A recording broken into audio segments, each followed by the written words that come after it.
আৰু ইয়াত উপস্থিত থকা মোৰ শ্ৰদ্ধাৰ আই মাতৃসকল, বিভিন্ন গাঁৱৰ পৰা অহা দলৰ সতীৰ্থসকল, সাংবাদিক বন্ধুসকল, শ্ৰদ্ধেয় ৰাইজ, নিৰ্বাচনী বতৰ আৰু নিৰ্বাচন সমাগত। যিসকলে সপোন দেখিছিল যে কংগ্ৰেছ মুক্ত ভাৰত হ'ব, কংগ্ৰেছ মুক্ত অসম হ'ব, সেইসকলে আজি বাস্তৱ স্থিতি দেখা পাইছে যে ভাৰত মুক্ত কংগ্ৰেছ বা কংগ্ৰেছ মুক্ত ভাৰত বা কংগ্ৰেছ মুক্ত অসম কেতিয়াও নহয়। কংগ্ৰেছ সদায় আছে, আছিল আৰু সদায় থাকিব। প্ৰতিটো মাহৰ ভিতৰত কংগ্ৰেছ দলটোত যোগদান কৰিছে বিভিন্ন জনগোষ্ঠীৰ মানুহ, বিভিন্ন জনজাতিৰ মানুহ, বিভিন্ন ভাষাৰ মানুহ, বিভিন্ন ৰাজনৈতিক দলৰ পৰা অহা মানুহবোৰ, বিভিন্ন প্ৰান্তৰ পৰা অহা মানুহবোৰ। ইয়াৰ পৰা আমি এটাহে বাৰ্তা আমি ল'ব পাৰো যে অহা বিধানসভা নিৰ্বাচনত অসমৰ ভিতৰত কংগ্ৰেছৰ নেতৃত্বৰ চৰকাৰ হ'বলৈ গৈছে। তাৰ মূল কাৰণ হ'ল যে যোৱা 10 বছৰৰ ভিতৰত মানুহে এতিয়া মূল্যাংকন কৰিছে, মানুহে নিজে প্ৰশ্ন কৰিছে যে যোৱা 10 বছৰত মুখ্যমন্ত্ৰী হিমন্ত বিশ্ব শৰ্মা ডাঙৰীয়া কি দিব পাৰিলে। মানুহবোৰে এতিয়া হিচাপ কৰিবলৈ আৰম্ভ কৰিছে যে 10 বছৰ হৈ গ'ল, এই 10 বছৰত হিমন্ত বিশ্ব শৰ্মা ডাঙৰীয়া অসমৰ ৰাইজক কি দিব পাৰিলে। আৰু আজি এই মঞ্চৰ পৰা মই ইয়াত বহি থকা মানুহসকলক সুধিবলৈ বিচাৰো, হিমন্ত বিশ্ব শৰ্মা ডাঙৰীয়া আপোনালোকৰ ল'ৰা ছোৱালীৰ বাবে ভাল স্কুল দিব পাৰিলে নেকি? কওকচোন, ভাল স্কুল দিলে নেকি? ভাল হস্পিটেল দিলে নেকি? খোৱা পানী দিলে নেকি? চাকৰি দিলে নেকি? নিৰাপত্তা দিলে নেকি? সংস্থাপন দিলে নেকি? পুনৰ অসম দিব পাৰিলে নেকি? জনজাতিক সন্মান দিলে নেকি? জাতি সুৰক্ষা দিব পাৰিলে নেকি? মাটি পট্টা দিব পাৰিলে নেকি? এয়া হ'ল তেওঁলোকৰ বিশ্বাস। চৰকাৰ যেতিয়া গঠন হয়, কাৰ বাবে গঠন কৰা যায়? ৰাইজৰ উন্নতিৰ বাবে। ৰাইজে কি বিচাৰে? শিক্ষা, চিকিৎসা, ভাল আন্তঃগাঁথনি, গাঁৱৰ ভিতৰত এটা ভাল পৰিৱেশ, ল'ৰা ছোৱালী চাকৰি, মহিলা নিৰাপত্তা, সমাজৰ ভিতৰত আমাৰ সন্মান আৰু ৰাজনৈতিকভাৱে সবলীকৰণ। এটা আপোনালোকে নিজে হিচাপ কৰক যে কি কি কাম কৰিব পাৰিলে। প্ৰশস্তি ডাঙৰ বসুন্ধৰাৰ নামত তেওঁলোকে এপ্লিকেশ্যন ল'লে। 13 লাখ মানুহবোৰ বসুন্ধৰা পৰ্যায়ত মাটি পট্টাৰ বাবে তেওঁলোকে আবেদন দিলে। আৰু পিছত বাস্তৱ স্থিতি কি? বাস্তৱ স্থিতি হ'ল যে 1.5 লাখ আবেদনৰ পৰা 5 লাখ মানুহবোৰে আজিলৈকে মাটি পট্টা পোৱা নাই। বিপৰীত এতিয়া মাটি প্ৰিমিয়াম বাঢ়ি গৈছে, খাজনা বাঢ়ি গৈছে, প্ৰিমিয়াম বাঢ়ি গৈছে। আৰু যিসকলৰ ওচৰত একচৰীয়া পট্টা আছে সেইসকলক চৰকাৰে উচ্ছেদ কৰিছে। যিসকল অৰণ্যৰ মাজত আছে, যিসকলে ফৰেষ্ট ৰাইট এক্ট মতে ভূমি পট্টা পাব লাগিছিল, তেওঁলোকক চৰকাৰে ভূমি পট্টা দিয়া নাই। এতিয়া তেওঁলোকক উচ্ছেদ কৰিবলৈ আৰম্ভ কৰিছে। চৰ চাকৰি মানুহবোৰক এতিয়া উচ্ছেদ কৰিবলৈ বিচাৰে। কি কৈছে মুখ্যমন্ত্ৰী? শিক্ষা আৰু চিকিৎসাৰ ক্ষেত্ৰত ভাৰতৰ সৰ্বশ্ৰেষ্ঠ ৰাজ্যৰ তালিকাৰ ভিতৰত অসমখনক লৈ যাব।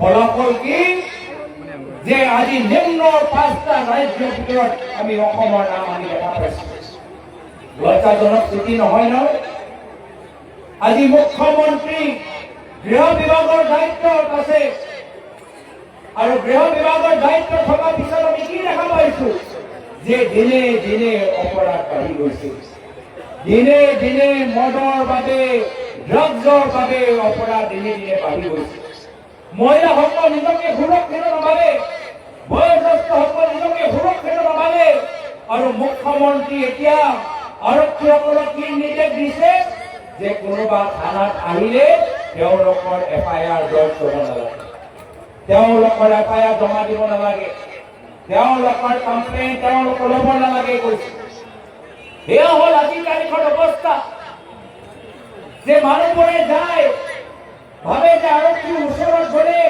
তেওঁলোকৰ যে অপৰাধ হয় তেওঁলোকৰ ওপৰত যে অন্যায় হ'ল আৰক্ষীবোৰে FIR ৰেজিষ্টাৰ কৰিব বিষয়টো কোৰ্টলৈ যাব আদালতলৈ যাব যাতে এটা ভাল এটা নিৰ্দেশ দিব কিন্তু আজিলৈকে কাম হোৱাই নাই আপোনালোকে জিলাৰ ভিতৰত নিজে খবৰ লওক আজিৰ পৰা 4-5 বছৰ আগত কিমান FIR প্ৰত্যেক মাহৰ ভিতৰত প্ৰত্যেক বছৰত ৰেজিষ্টাৰ হৈছিল আৰু আজি কিমান FIR জমা হৈছে আৰু দেখা পাব আকাশ পাতালৰ এটা পৰিৱেশ কিয় কি এইখন চৰকাৰে বিচাৰে যে আৰক্ষীবোৰ নিমাত হৈ থাকক অসম আৰক্ষী নিমাত হলে কয়লা চিণ্ডিকেট চলি থাকিব পাৰে পাথৰৰ চিণ্ডিকেট চলি থাকিব পাৰে বালি মাফিয়াবোৰ কাম কৰিব পাৰে সেইকাৰণে অসম আৰক্ষীৰ হাত মুখ্যমন্ত্ৰী হিমন্ত বিশ্ব শৰ্মা ডাঙৰীয়া আজি বান্ধি পেলাই থৈছে এয়া হৈছে বাস্তৱ স্থিতি আৰু ইয়াৰ বিপৰীত দুখীয়া মানুহৰ বাবে স্কুল দিব পৰা নাই হস্পিটেলৰ ভিতৰত ডক্টৰ নাই আজি হস্পিটেলৰ ভিতৰত সোমাওক তাৰ দৰৱ আপোনালোকে নাপায় দৰৱ পায় নেকি কওকচোন সস্তা দামৰ দৰৱ দিব পাৰিছে নেকি কওকচোন হস্পিটেলৰ ভিতৰত ডক্টৰ দেখা পাইছে নেকি কওকচোন এয়া হ'ল তেওঁলোকৰ কাম আৰু বিপৰীত কি কৰিছে আমাৰ প্ৰদ্যুৎ বৰদলৈ ডাঙৰীয়া কোৱাৰ দৰে এতিয়া পুতেকৰ নামত 17টা কোম্পানী খুলিছে পৰিবাৰৰ নামত বিভিন্ন ঠাইত মাটি কিনিছে আৰু পৰিবাৰৰ নামত যি কোম্পানী আছে প্ৰায় 30 সেই পৰিবাৰৰ নামৰ কোম্পানী এতিয়া চৰকাৰী ধন দিছে কেতিয়াবা এডভাৰটাইজমেণ্টৰ নামত কেতিয়াবা চৰকাৰী ঠিকাৰ নামত আমি জানিবলৈ বিচাৰো হিমন্ত বিশ্ব শৰ্মা ডাঙৰীয়া যোৱা 5টা বছৰত নিজৰ পৰিবাৰৰ কোম্পানী নিজৰ ল'ৰা যিমানবোৰ কোম্পানী আছে কিমান চৰকাৰী টকা তোমালোকে বিভিন্ন ঠিকা বিভিন্ন এডভাৰটাইজমেণ্ট যোগেদি দিছা সেই গোটেই টকাবোৰ ফেৰ তোমালোকে ৰাজহুৱা কৰা সেই কথাবোৰ ৰাজহুৱা কৰা এই টকাবোৰ কাৰ হিমন্ত বিশ্ব শৰ্মা ডাঙৰীয়া নিজৰ টকা নহয় কোনো বিজেপি দলৰ নিজৰ টকা নহয় আপোনালোকে যে কৰ দিয়ে আপোনালোকে যে GST দিয়ে আপোনালোকে যে পুলিচৰ ফাইন দিয়ে আপোনালোকে যে টোল টেক্স দিয়ে আপোনালোকে যে GST দিয়ে তাৰ পৰা আপোনালোকৰ পৰিশ্ৰমৰ আপোনালোকৰ শ্ৰমৰ টকা লৈ মুখ্যমন্ত্ৰী হিমন্ত বিশ্ব শৰ্মা ডাঙৰীয়া কেতিয়াবা এডভাৰটাইজমেণ্টৰ নামত কেতিয়াবা কনচাৰ্টৰ নামত কেতিয়াবা চৰকাৰী ঠিকাৰ নামত আপোনালোকৰ ধন নিজৰ পৰিবাৰৰ কোম্পানীক দিছে নিজৰ পুতেকৰ কোম্পানীক দিছে ইয়াৰ পূৰ্বে আমি অসমৰ বিভিন্ন মুখ্যমন্ত্ৰী দেখা পাইছো মোৰ নিজৰ পিতৃ 15 বছৰ মুখ্যমন্ত্ৰী আছিল কিন্তু কেতিয়াও চৰকাৰী ধন কেতিয়াও নিজৰ পৰিবাৰৰ নামত কেতিয়াও পৰিবাৰৰ নামত কোম্পানী দিয়া নাছিল 15 বছৰ মোৰ প্ৰয়াত পিতৃ মুখ্যমন্ত্ৰী আছিল কিন্তু কেতিয়াও মোৰ নামত কোম্পানী খুলি চৰকাৰী ঠিকা আমাৰ কোম্পানী কেতিয়াও দিয়া নাছিল এয়া এটা নতুন ছবি আমি দেখা পাইছো আৰু মুখ্যমন্ত্ৰীৰ কথাবোৰ কিমান মিছলীয়া আমি সকলোৱে জানো বিশ্বাস কৰিব পাৰে নেকি কওকচোন মুখ্যমন্ত্ৰীয়ে সঁচা কথা কৈনে অসমৰ ইতিহাসত আটাইতকৈ মিছলীয়া মুখ্যমন্ত্ৰী হ'ল হিমন্ত বিশ্ব শৰ্মা ডাঙৰীয়া। আটাইতকৈ মিছলীয়া মুখ্যমন্ত্ৰী হ'ল হিমন্ত বিশ্ব শৰ্মা ডাঙৰীয়া। আপোনালোকে কওকচোন, হিমন্ত বিশ্ব শৰ্মা ডাঙৰীয়াই জুবিন গাৰ্গক ন্যায় দিব পাৰিবনে? জুবিন গাৰ্গক ন্যায় দিব পাৰিবনে? জুবিন গাৰ্গক ন্যায় দিব পাৰিবনে? এয়া হ'ল আমাৰ অসমৰ কথা। এয়া হ'ল অসমৰ বাস্তৱ কণ্ঠ। আৰু আমি গম পাইছো এইকেইটা দিন ৰাইজৰ পদূলিত ৰাইজৰ কংগ্ৰেছে যাত্ৰা যোগেদি কংগ্ৰেছৰ শীৰ্ষ নেতৃত্ব প্ৰদ্যুৎ বৰদলৈ ডাঙৰীয়া, দেৱব্ৰত শইকীয়া ডাঙৰীয়া, ভূপেন বৰা ডাঙৰীয়া, ৰকিবুল হুছেইন ডাঙৰীয়া, ৰিপুণ বৰা ডাঙৰীয়া, আমাৰ বিধায়কসকল আমি ৰাইজৰ ওচৰত গৈছো।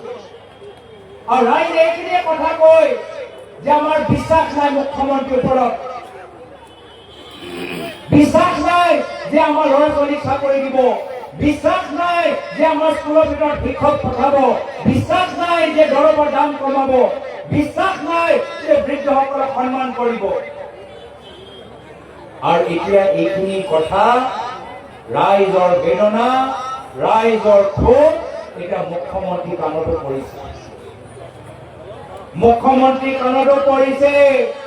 আৰু সেইকাৰণে লাহে লাহে এতিয়া হিমন্ত বিশ্ব শৰ্মা ডাঙৰীয়া অসমৰ জনসাধাৰণৰ পৰা ভয় কৰিবলৈ আৰম্ভ কৰিছে।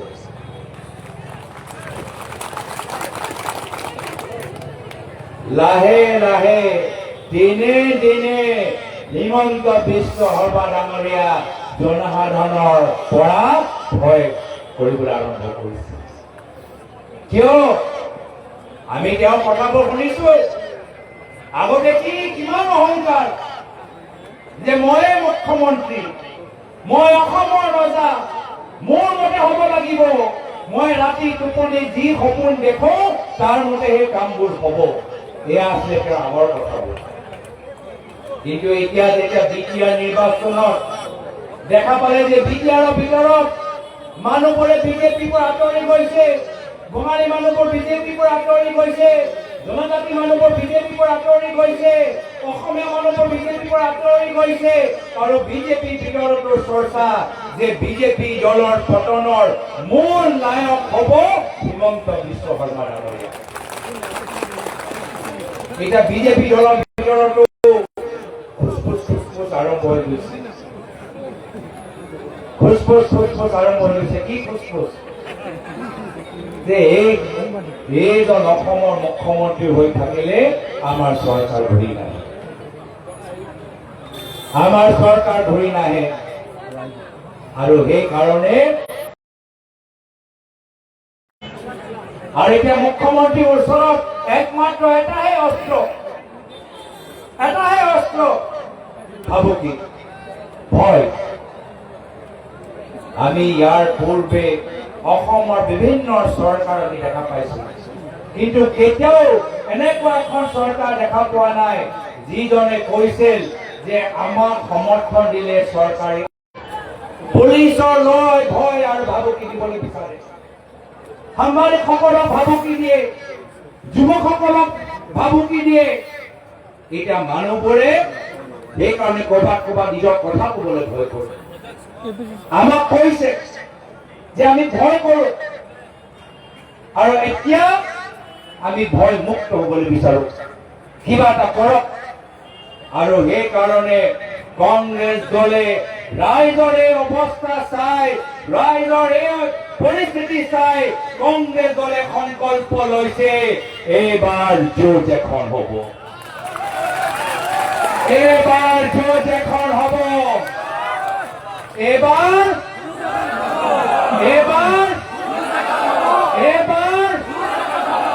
আৰু এইবাৰ যুঁজ কাৰ মাজত হ'ব? অসমৰ জনসাধাৰণ বনাম হিমন্ত বিশ্ব শৰ্মা ডাঙৰীয়া। আৰু ৰাইজ ইতিমধ্যে একত্ৰিত হৈছে। সেয়া বড়ো হওক, কাৰ্বি হওক, আহোম হওক, মটক হওক, তিৱা হওক, ভোজপুৰী হওক, ভাষিক সংখ্যালঘু হওক, ইছলাম ধৰ্মী হওক, খ্ৰীষ্টিয়ান হওক, সকলে আজি একত্ৰিত হৈ গৈছে। আৰু এতিয়া সকলে লাহে লাহে আমাৰ পৰা সাহস লৈ আমাৰ সভা ভিতৰত মানুহৰ সমাগম চাই প্ৰতিটো মাহৰ ভিতৰত যে মানুহে আমাক যোগদান কৰি আমাৰ দলটোক আৰু শক্তিশালী কৰিছে, এতিয়া লাহে লাহে আমাক চাই মানুহবোৰ অলপ সাহস কৰিছে। আৰু সেইকাৰণে চাব, যেতিয়া অসমৰ ৰাইজ, যেতিয়া স্বাভিমানী ৰাইজ একত্ৰিত হৈ, যেতিয়া অসমৰ ৰাইজ যেতিয়া ভয় কৰিবলৈ এৰি দিয়ে, যেতিয়া অসমৰ ৰাইজ জুবিনৰ দৰে স্পষ্টবাদী হয়, কাকো ভয় নকৰে, কাকো কেৰ নকৰে, এই দিন অসমৰ ৰাইজ নিশ্চয় বিজেপি চৰকাৰক হিমন্ত বিশ্ব শৰ্মা ডাঙৰীয়াক মুখ্যমন্ত্ৰী আসনৰ পৰা তললৈ নমাব।